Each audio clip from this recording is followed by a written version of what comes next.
ngalan ng Ama, at ng Anak, at Espiritu Santo. Amen.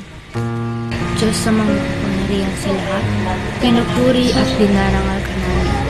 Ang iyong kadakilaan ay nagsilbing gabay namin sa araw-araw. Buong pusong ka namin kasisibihan at dadakilain ang iyong ngalan ng walang pangangailangan.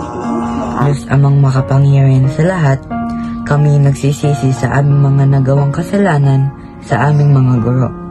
Humihingi kami ng tawad sa aming guro sa hindi pagsunod, pagrespeto, pakikinig at pagsisinungaling. Kami ay humihingi ng pamanmanhin ng buong buo at nagsisisi dahil sila ay nagsasakripisyo pa rin kahit sa aming nagawa. aming Amang Diyos, lumalapit po kami sa iyo na may pusong nagpapasalamat para sa mga guro na iyong ipinagkaloob sa amin. Sila po ay tunay na biyaya sa aming buhay.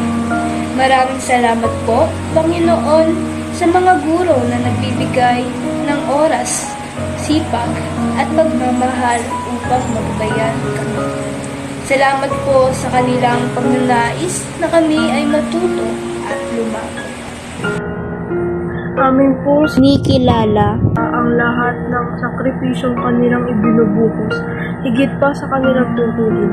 Sila po ay naglalaan ng panahon at lakas upang siguraduhin kami ay magkaroon ng magandang kinabukasan. Salamat po, Panginoon, sa mga guro na iyong ipinadala sa aming buhay. Ama namin, aming hinihiling na mapabuti ang kalusugan ng bawat guro at mabawasan ang kanilang stress at tensyon sa pang-araw-araw nilang pagtuturo sa kanilang mga estudyante. Naway gabayan niyo rin po ang aming kapwa at iadya niyo po sila sa anumang panganib o kaguluhan. Hinihingi din po namin na kami ay iyong gabayan sa mga pagsubok na kakaharapin namin.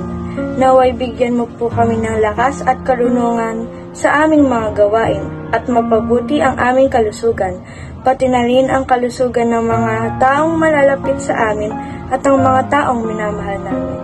Sa ngalan ng Ama At ng Anak at ng Espiritu Santo. Amen.